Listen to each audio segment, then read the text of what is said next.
Okay, everyone, so now that we have experimented with what we can do with regular expressions, I want to highlight a couple more things that will, a couple more features of OpenRefine that I think will help clarify even more the sort of great possibilities that this program has. So one of them has to do with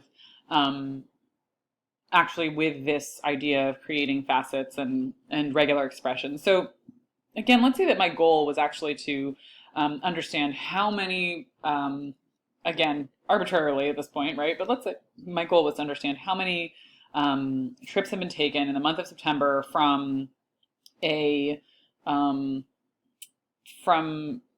station, a start station ID on Central Park West, right? Why we would want to be figuring this out exactly, not clear at the moment.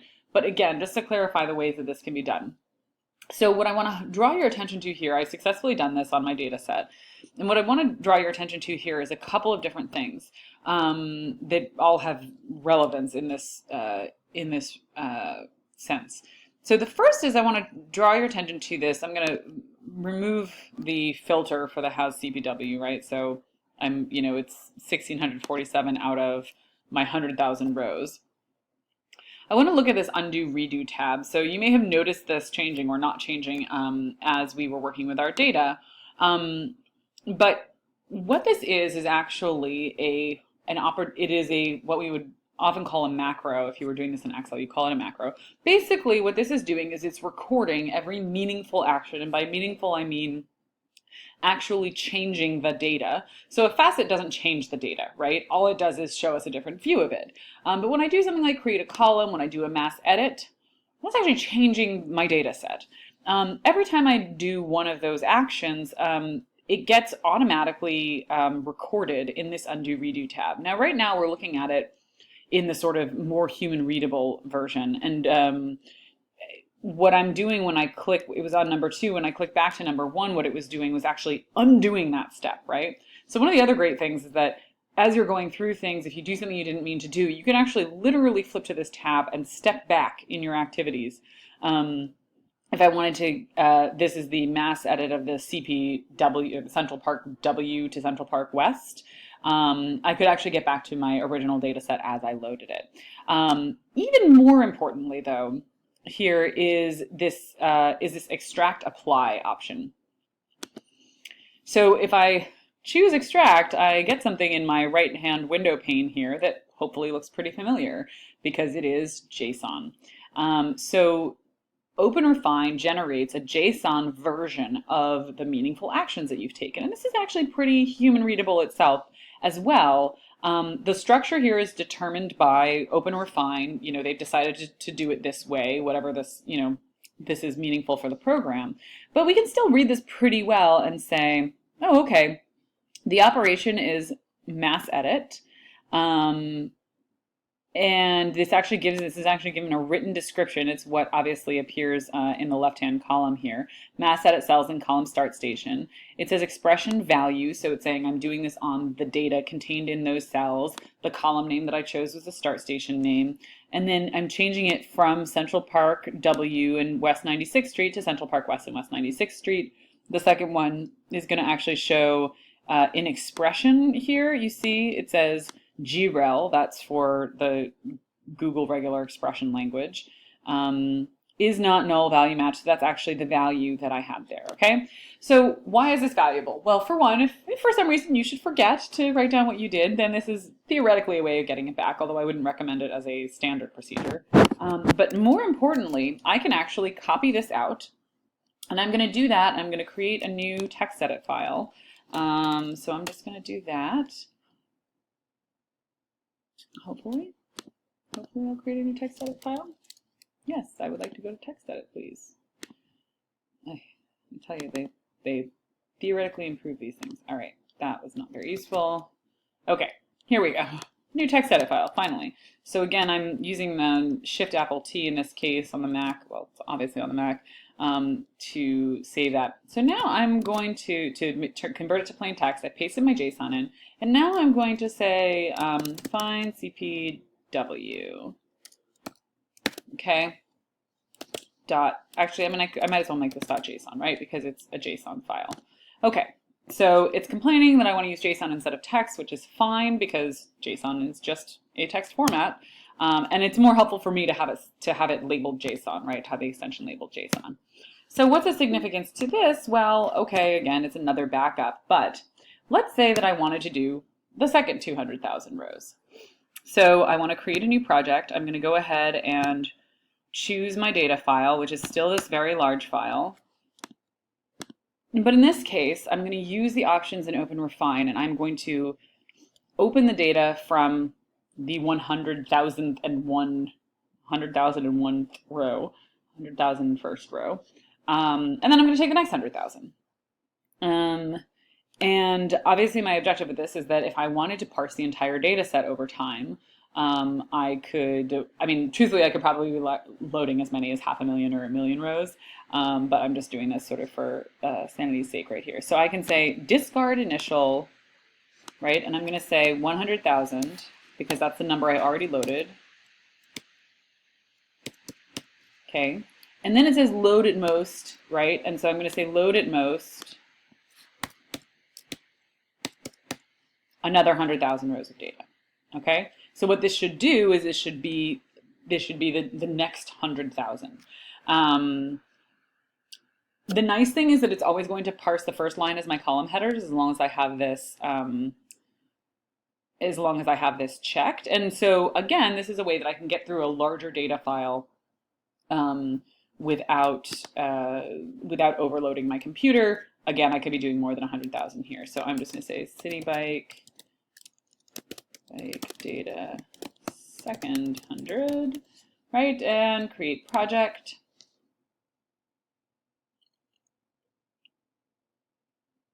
It's actually not taking as long as it thinks it's going to.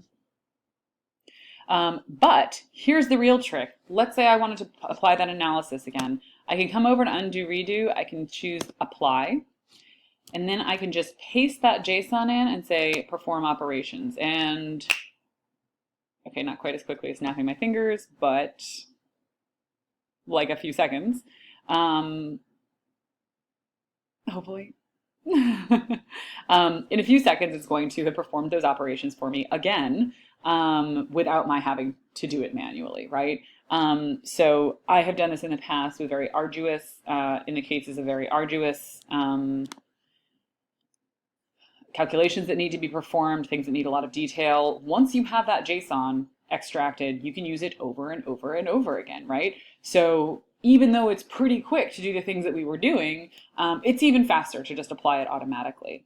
So again, I could do a text facet here and just see that, oh, okay, there's actually, 3,000 trips, right? Almost twice as many out of here. Now, here's the other thing, and I alluded to this before as being useful, and it might not have been entirely obvious why, but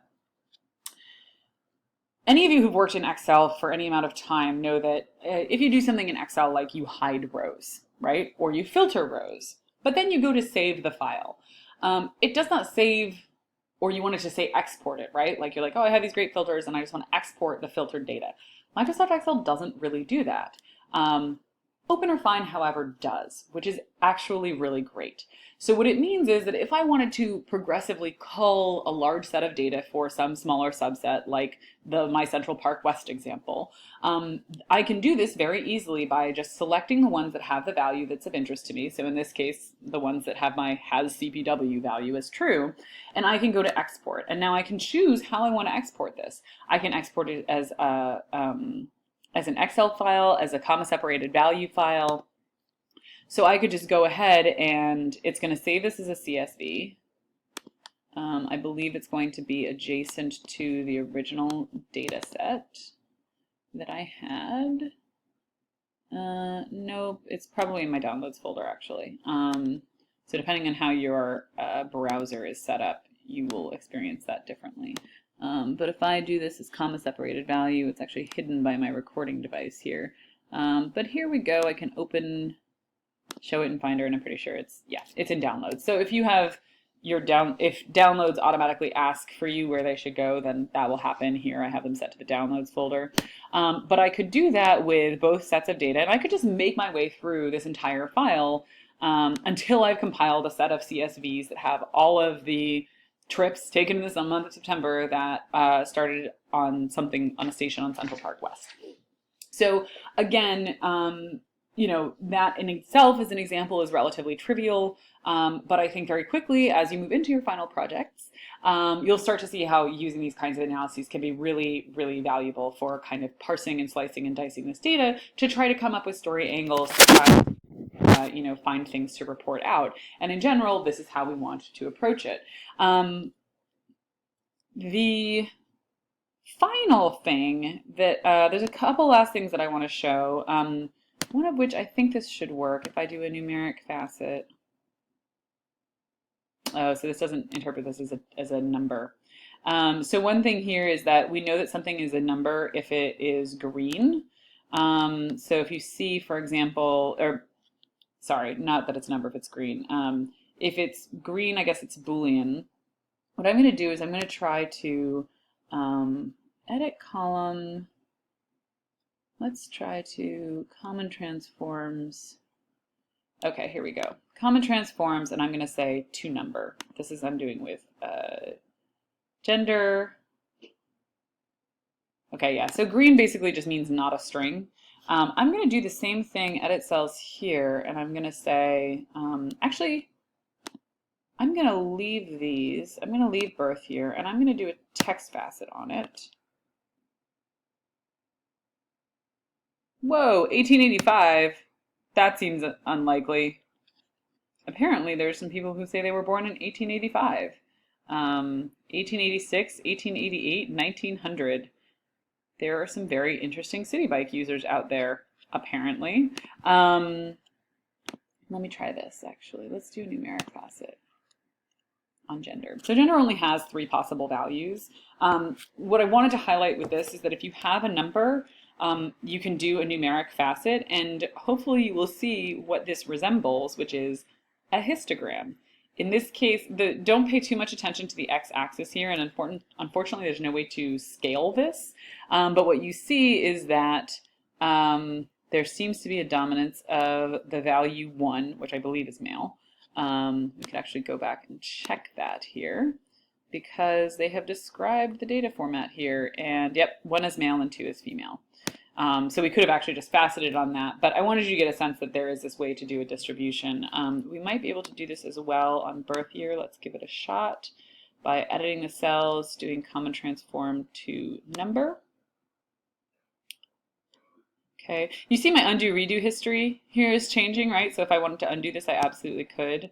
Let's try a numeric facet on this, see what we get. Okay, so there we go, pretty interesting. Now, again, it's showing it as, I'm going to remove the blanks, obviously. Of the numeric ones, what I see is, so that's 2000, so that's 1990. It's formatting these strangely, right? Because it's thinking of them as like decimal type numbers. So by far, the largest number of registered city bike users, subscriber city bike users, were born between 1980 and 1990.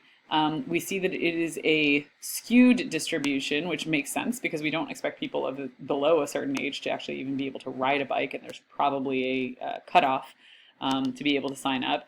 But otherwise we could, so this is a skewed distribution, but otherwise we might think it would be actually kind of symmetrical, right? If everyone had equal possibility of riding and or renting a bicycle. So I wanted to show you that as a sort of our quick histogram. Finally, and this is again not something that's super relevant for this particular data set, but is worth knowing about, is that there's also this possibility of doing something called clustering.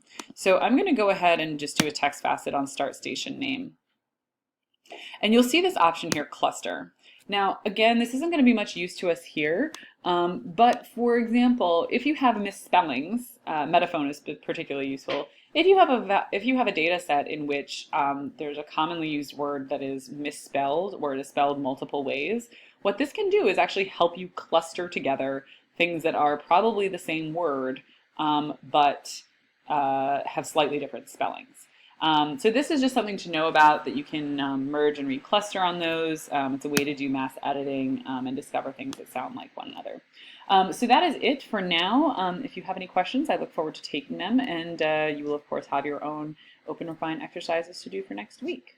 Have a good one.